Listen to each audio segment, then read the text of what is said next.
Bem-vindos, sejam bem-vindos a essa rápida palestra que faremos aqui hoje. Rápida, mas profundamente transformadora. Assim é o que eu espero que aconteça com vocês hoje. Vocês saiam realmente daqui transformados, com uma nova perspectiva de vida, com uma nova perspectiva do que é possível para você alcançar nesse ano de 2019. Nós estamos na segunda semana do ano, então a gente tem aí quase em torno de 354 dias, fazer desse ano o melhor ano das nossas vidas até agora. E hoje eu estou aqui para contribuir com vocês nesse processo, para que a gente não cometa os mesmos erros que a gente vem cometendo num ciclo indefinido de repetir os mesmos erros, repetir a mesma vida, quando a gente chega no final do ano e fala, putz, aquilo que eu me comprometi a fazer eu não fiz. E eu quero começar com vocês hoje falando sobre o tema da nossa palestra. Por que é tão difícil cumprir as promessas de ano novo? Quem aqui teve dificuldade de cumprir as palestras em 2018? Levanta a mão para mim, por favor. O restante de vocês se atraiu pela palestra por quê? Assim, se vocês não estão... Ou vocês não vão levantar, não importa o que eu pergunte, vocês não vão levantar a mão. Eu vou te mostrar como é que a gente pode acabar com esse ciclo de não cumprir as nossas promessas de ano novo. Certo? Quem sou eu? Só para a gente situar, quem aqui já me conhecia antes? Já me acompanhava da internet? Já via? Legal. Quem me conhecia há mais de um ano? Só para eu ter uma noção. Bacana. A galera que me pegou ainda no marketing digital, né? Mais forte ali no mercado digital. Show de bola.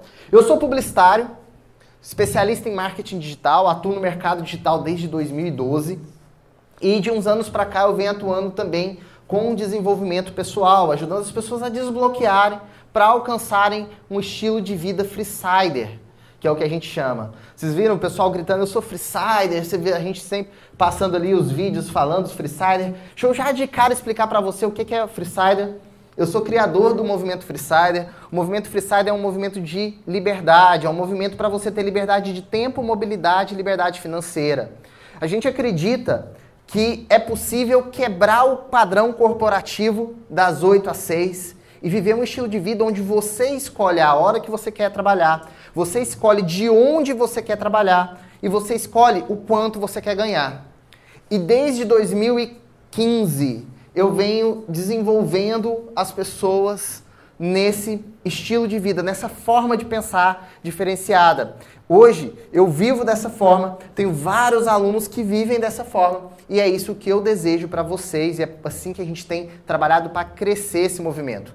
Eu também sou autor best-seller do livro A Jornada da Liberdade, que aborda também esse tema de liberdade, vocês vão ver que eu vou falar o tempo todo de liberdade aqui, e sou coach e hipnoterapeuta certificado pela Omni Hipnose Internacional.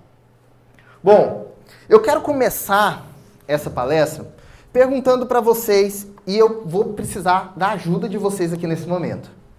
Eu quero saber quais foram as resoluções de ano novo que vocês não cumpriram.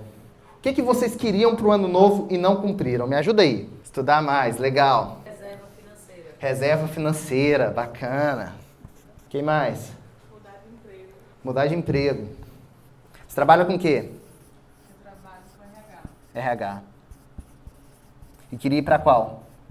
RH também? Só empresa? Ou mudar de carreira mesmo? Eu penso em Empreender. Ah, bacana. Legal, tá no lugar certo. Quem mais? Alguém? Aumentar a renda. Ganhar mais, né? Quem mais? Contribuir aí com a gente? Começar outro negócio. Você já tem um e quer começar outro. Legal. Quem mais? Só mais uma. Só preciso de mais um. Tirar o nome do SPC. Show. Bacana, galera. Show de bola. Ou seja, a gente tinha várias coisas aqui que muitas vezes, inclusive, vêm de outros anos, né? Quem já vem isso aqui de outros anos e não conseguiu completar já recorrentemente? Quem de vocês? Todos? Ah, legal. Show. Diga.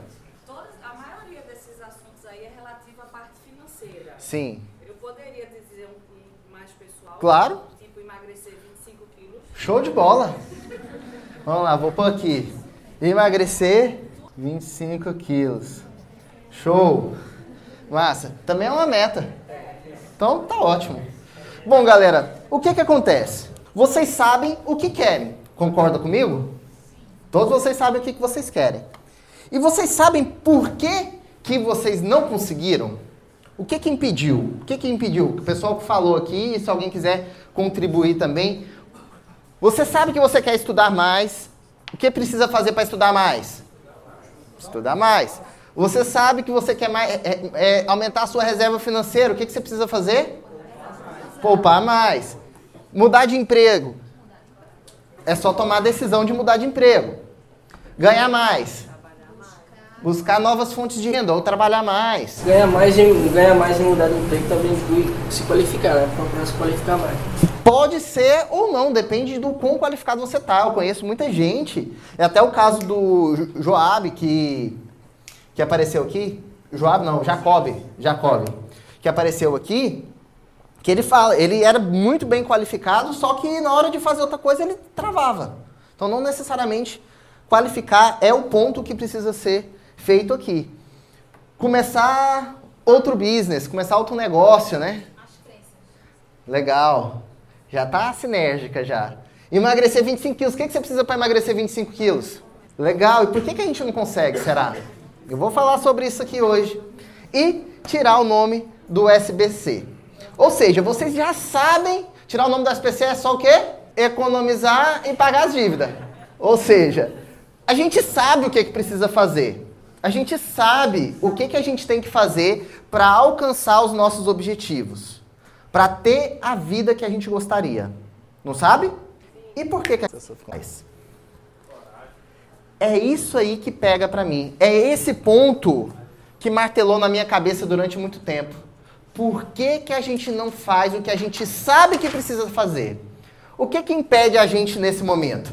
E eu quero que vocês me ajudem a pensar em coisas que impedem a gente. Um falou foco, foi? Quem foi que falou foco? Coragem, legal. Coragem. Tempo. O que mais falar? Determinação. Hã? Comodismo. Programação. Autossabotagem. Dízimo.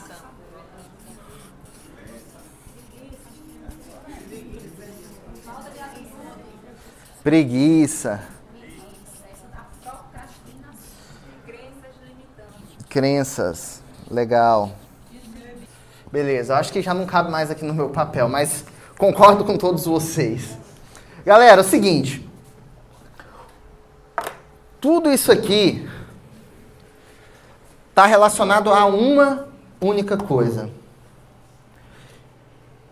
Nós tomamos decisões emocionais e achamos que são racionais.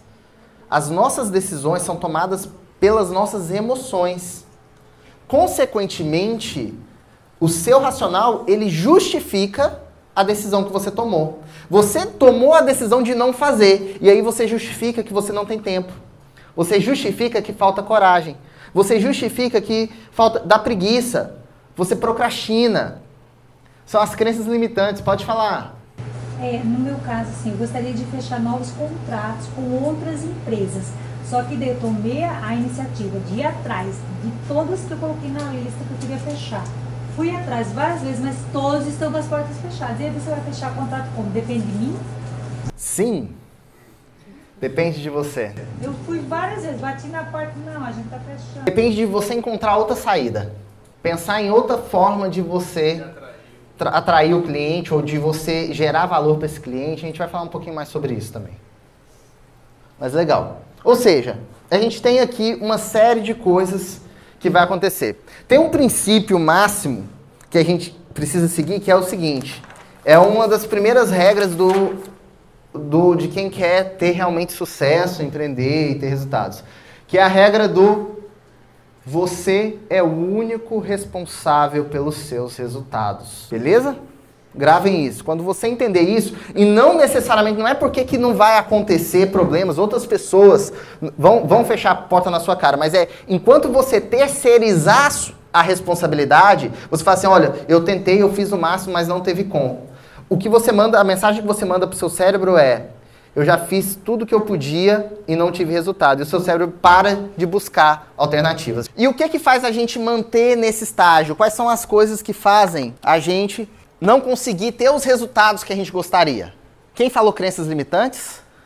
Crenças limitantes. Crenças limitantes é um dos pontos que fazem com que a gente tome decisões contrárias aos nossos objetivos principais. Uma série de programações que estão no seu subconsciente que fazem com que você haja contrário. E eu vou explicar, para vocês entenderem melhor isso, de uma forma mais didática e numa forma onde realmente faça sentido, eu vou precisar ensinar para vocês o modelo da mente criado pelo Gerald Kane, que ele é o criador da Omni Hipnose.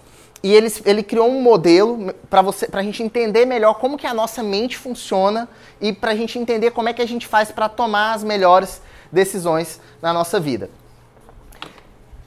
Pensa o seguinte, imagina um iceberg, beleza? Isso é um iceberg. Um iceberg é um monte de gelo. E eu não sei se vocês sabem, mas o iceberg, só 10% do que ele fica visível, o que já é coisa pra caramba. Ele tem 9 vezes para baixo o tamanho do que está em cima. Por isso que o Titanic afundou. Né? Bateu não, eles não tinham essa consciência, bateu por baixo e aí quebrou. Na nossa mente funciona da mesma forma. O que a gente tem consciência, isso aqui que vocês estão vendo, a linguagem, a comunicação, é só 10% do que o que a gente é. Isso ele chamou, o Jerry, de consciente. Isso é o consciente. As coisas que a gente tem consciência. A maior parte, em torno de 75% da nossa mente, é o subconsciente. E aqui embaixo, só um pedacinho, em torno de 5%, é o inconsciente. Eu vou começar pelo inconsciente, porque se vocês todos estão aqui, é sinal que o inconsciente de vocês está funcionando perfeitamente. Porque ele é responsável pelos nossos sistemas básicos, sistema motor, sistema imunológico, o sistema que vai administrar suas funções vitais, como batimento do coração, o sistema automático de você. Então a gente vai ter aqui o sistema nervoso automático, a gente vai ter o sistema imunológico no inconsciente. Se vocês estão aqui, quer dizer que está tudo ok, fiquem felizes, está tudo ok com o sistema, com o inconsciente de vocês. O consciente, ele é responsável por 4 questões principais. A primeira delas, o raciocínio lógico. É o consciente que racionaliza. É ele que vai analisar o ponto, as coisas, e vai racionalizar sobre aquilo. É o que a gente conhece normalmente como o racional. O nosso racional está aqui no consciente. A gente tem no consciente também a responsabilidade da linguagem. Vocês só me entendem porque o ser humano desenvolveu essa área aqui do cérebro.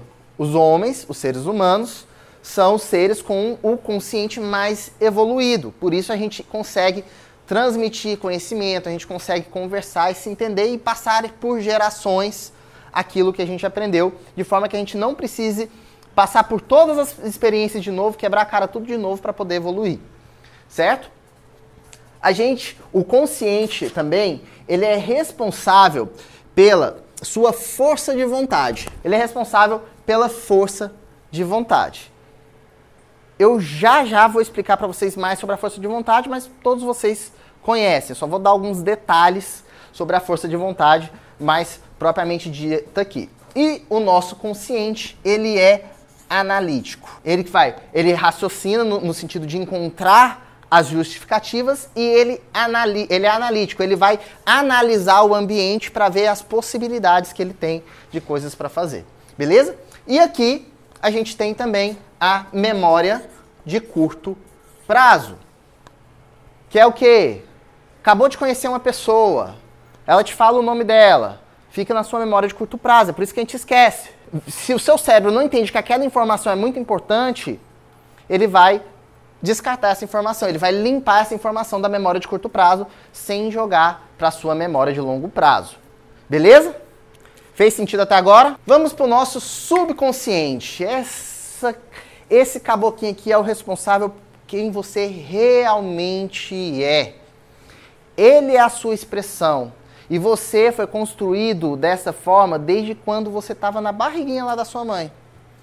Em torno de 3 meses, a gente já começa a armazenar sentimentos, emoções e experiências pelas quais a nossa mãe está passando e ela transmite pra gente essas experiências. Beleza? O seu subconsciente ele vai ser responsável, primeira coisa, pelas suas emoções.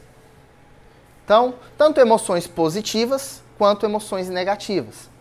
Todo tipo de emoção que você gera é gerada pelo seu subconsciente. E o que acontece? Quando a gente passa por uma emoção, o nosso subconsciente vai atrás daquilo que gerou aquela emoção. Certo? Quando ele vai atrás daquilo que gerou a emoção, ele vai olhar, o que aconteceu? Vai analisar e vai armazenar essa informação na sua memória de longo prazo. Então, por exemplo, você teve um forte impacto emocional e você ficou muito triste, ficou muito deprimido porque sua mãe te pôs de castigo. Se sentiu mal, você sentiu como se você tivesse sido rejeitado. Minha mãe não vai me amar mais porque eu fiz uma coisa ruim e essa informação vai ficar gravada na sua memória de longo prazo. O que vai acontecer? O seu sistema, o seu subconsciente, num sistema que eu chamo de sistema decisor bineural, que é o que faz a gente tomar as decisões ali, ele vai avaliar qual é a chance de você ter prazer com aquela decisão e qual é a chance de você ter dor com aquela decisão. E aí, digamos que não importa o que você decida, você vai ter dor. Ele vai ver qual que é a decisão que vai causar menos dor e qual que é a decisão que vai causar mais dor. Mas ele sempre vai estar pesando, baseado na sua memória de longo prazo, ou seja, baseado no que você tem gravado no seu HD interno, o que você vai decidir. E aí o que ele vai olhar? Ele vai olhar, por exemplo, que quando você tinha 5 anos, aconteceu uma coisa que você não conseguiu se proteger e, consequentemente, você sofreu muito e isso te causou uma marca emocional muito forte. Depois, com 10 anos, você sofreu outra coisa que você não conseguiu se proteger e você acabou sentindo novamente essa emoção negativa, essa depressão, essa tristeza muito forte. Depois, com 20 anos, aconteceu mais uma coisa que fez isso. Vai chegar um ponto que automaticamente o seu sistema, ele vai falar assim, cara, é isso, o padrão é esse, eu preciso tomar uma ação. E aí, todas as vezes você não conseguiu se proteger, o que ele vai fazer? Ele vai começar a te engordar para que você consiga se proteger a próxima vez que for acontecer alguma coisa com você. Esse exemplo que eu estou dando é o exemplo de uma americana, que foi paciente do Jerry, que desde pequena ela vinha sofrendo constantes abusos. Quando ela casou, o noivo dela contou para ela que ele tinha sacaneado com algumas mulheres. O subconsciente dela interpretou que isso seria um problema para ela e ela começou a engordar para se proteger. Então, não importava, estava no subconsciente, estava no código dela, no que eu chamo de algoritmo, estava no algoritmo dela que ela tinha que engordar. Então, não importa o que ela fazia racionalmente, as emoções dela controlavam aquilo que ela queria fazer. Faz sentido? Vou dar mais alguns exemplos aqui para vocês. Por exemplo, a Aline, quando foi lá para a imersão do Ser Freestyler, ela falou assim, Fagner, eu gasto mais do que eu ganho, eu não consigo juntar dinheiro. Será por quê? E aí a gente foi fazer o acesso a esse código aqui, ao algoritmo dela, a memória de longo prazo. E a gente encontrou que quando ela tinha 2 anos de idade, a mãe dela perdeu 2 filhas gêmeas. Uma nasceu e a outra nem nasceu, né, eu acho. As 2 nasceram, mas uma foi para casa. Uma foi para casa, a outra morreu no hospital. E depois morreu de 1 mês. E aí o que aconteceu? O subconsciente dela interpretou que ela precisava compensar a ausência das irmãs para a mãe. Mais para frente, quando ela saiu de casa, O subconsciente entendeu que toda vez que ela precisava de dinheiro, ela ficava próxima da mãe dela e ela se sentia amada e importante. E aí, adivinha o que ela fazia? Gastava mais para pegar dinheiro emprestado com a mãe para se sentir amada e sentir que ela estava cumprindo com aquele sentimento de que eu preciso compensar a minha mãe. Olha só que louco. O nosso subconsciente, ele não é nem um pouco racional. Ele é totalmente emocional. O grande ponto é que ele que toma as nossas decisões. Ele que guia as nossas decisões. Se as nossas decisões fossem racionais, a gente não engordava, a gente não fumava, a gente não usava drogas, porque todo mundo sabe que faz mal. Tem caso, estava conversando com um amigo meu, ele falou que o pai dele, toda vez que acendia um cigarro, chorava. Porque ele sabia que ele não podia fumar, mas ele não conseguia resistir. Porque as nossas decisões são emocionais. Fagner, como é que eu faço então para resolver as minhas decisões? Você precisa encontrar qual que é a emoção que está fazendo com que você não realize os seus planos e projetos. Beleza? Então o subconsciente ele tem as emoções, ele tem a memória de longo prazo, ele tem os hábitos, também é responsabilidade dos hábitos, porque 75% da sua energia é gasta pelo seu subconsciente. Mais ou menos. É por isso que a gente queima. Vocês já ouviram falar que a gente queima caloria enquanto está parado? Pronto, é o seu subconsciente trabalhando. Ele está o tempo inteiro processando as informações do meio ambiente. Vocês aqui, então, enquanto estão aqui comigo, vocês estão recebendo em torno de 400 bilhões de bits por segundo de informação, através dos seus 5 sentidos. Só que desses 400 bilhões, o subconsciente seleciona aquilo que é importante e joga para o seu consciente racionalizar e analisar. Aqui, ó, a gente tem uma última informação, uma última coisa importante. Ah, lembrei, autoproteção. O seu subconsciente ele é responsável pela sua autoproteção. Para que serve o sistema decisor bineural? Como é que ele foi formado? Deixa eu explicar isso para vocês. A gente tem uma glândula no nosso cérebro, que é uma amígdala. É dentro do nosso sistema límbico. E ela é o seguinte, ela é responsável por liberar os seus hormônios relacionados ao cortisol, hormônios de estresse, hormônios de dopamina, os hormônios das emoções, certo?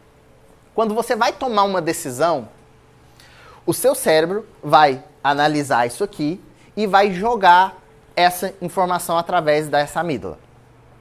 Acontece o seguinte, você está lá para decidir. Eu já falei que o sistema decisor ele vai decidir entre dor e prazer, beleza? Você olha o que vai acontecer, qual que é o problema que vai ser causado, ou qual é o prazer que você vai alcançar. E para analisar isso, ele leva em consideração 2 pontos específicos. Ele leva ou o medo, ou você vai decidir baseado no medo, que é baseado nas emoções negativas, ou você vai decidir baseado no desejo, que é baseado nas emoções positivas. Se você vive decidindo baseado no medo, quanto mais você decide por medo, mais você atrai as coisas pelas quais você tem medo. Quanto mais você decide baseado no seu desejo, nas suas vontades, mais você atrai nas coisas que você tem vontade. Faz sentido? E o que acontece? A gente é treinado a estar o tempo inteiro com medo. Vamos dar um exemplo? Qual é a 90% das notícias que passam no jornal são notícias sobre o quê? Violência, crise, insegurança. São coisas que te geram medo. As novelas falam o quê? Sobre os ricos, traição. O rico sempre se fode, velho. Novela, o rico sempre se fode. O que mais que a gente tem que gera na gente essa emoção negativa? Filmes, séries. A gente gosta da emoção negativa. O nosso cérebro ele foi treinado para olhar a questão negativa, para ter medo. Por quê? Porque foi isso que fez a gente manter a gente vivo. Se a gente tinha medo e a gente não era atacado pelos leões, a gente sobrevivia. Então foi evoluindo, o nosso sistema ele foi muito mais treinado para manter na negatividade, manter no medo, do que se manter no desejo, ir atrás do nosso desejo. Só que o que acontece? Quando a gente toma as nossas decisões, quando a gente decide a nossa vida, eu quero mudar de emprego, mas espera aí, se eu mudar de emprego, o que vai acontecer? O que pode acontecer? Porra, eu posso me dar bem e eu posso me dar mal. Eu quero muito me dar bem, mas eu tenho medo de me dar mal. Você acaba decidindo em não mudar por conta do medo. Porque o medo domina. E quando você toma decisões baseadas no medo, essas decisões te levam para uma vida que você não quer. Foi o que eu falei lá no vídeo do começo aqui. A gente tem tanto medo que a gente fica preso numa vida que a gente não gosta, num trabalho que a gente odeia, com o chefe que a gente repudia, simplesmente porque a gente tem medo de ir atrás dos nossos sonhos, dos nossos objetivos. O que é o fator crítico, galera? O fator crítico é o seguinte: toda vez que a gente dá uma sugestão, toda vez que a gente fala algo pro nosso cérebro, toda vez que a gente toma uma decisão, por exemplo, eu quero ler o livro, eu vou ler esse livro, eu vou terminar esse livro. Seu subconsciente... Não é ele. O seu fator crítico é como se fosse o porteiro do seu subconsciente. É o cara que fica lá na festa recebendo os ingressos. Aí olha no seu ingresso e fala assim: subconsciente, seguinte, ela tá querendo estudar mais sobre finanças, mas vê aí pra mim se eu posso deixar essa sugestão entrar. Vê se eu posso deixar isso aqui acontecer. Aí o seu subconsciente vai olhar lá. Tem uma característica muito importante do subconsciente que eu não falei pra vocês, que ele é muito preguiçoso, porque ele precisa economizar energia. Então ele olha lá na sua programação, aquela lista de coisas sobre dinheiro, aquele tanto de crença, e ele fala assim: ih, rapaz, vai dar trabalho demais se ela resolver aprender a querer ganhar dinheiro. Eu vou sofrer demais, vou ter que mudar tudinho o que eu já tô programado aqui. Não, quero não. Joga isso daí pra força de vontade. Aí o que o fator crítico faz? Pega e joga aquilo pra força de vontade. E aí, qual é o problema? A força de vontade é como uma bateria de celular. Ela acaba. É por isso que a gente toma a decisão de ano novo: não, esse ano eu vou mudar de emprego, esse ano eu vou emagrecer, esse ano eu vou ganhar dinheiro, esse ano... E aí dá janeiro, quando muito, fevereiro, já pipocou tudo, você já diz: já vou fazer mais porra nenhuma, não, continuar do jeito que tá. E é o quê? Academia, no segundo eu entro, diga. Tá no consciente, tá no consciente. E aí o que acontece? Ela acaba, você tem uma descarga de estresse grande, ela não suporta aquele dia que você tá mal, aquele dia que você fala assim: ah, eu mereço, eu vou comer esse hambúrguer, eu mereço, eu vou comprar esse celular, trabalho tanto. Eu quero ler aquele livro que eu já li 10 vezes, mas eu adoro a história, eu vou ler. Isso aí. E aí o que você faz? Você volta para os seus hábitos antigos. Então... Se você quer mudar o que você faz, você precisa ultrapassar o seu fator crítico.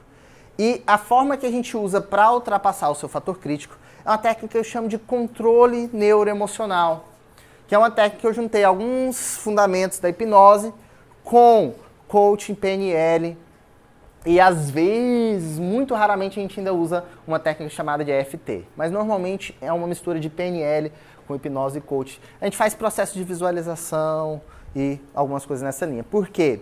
Porque quando você relaxa o seu corpo e a sua mente, você tira o seu fator crítico da jogada e aí você consegue fazer essa alteração que é preciso ser feita de uma forma rápida, praticamente indolor e simples.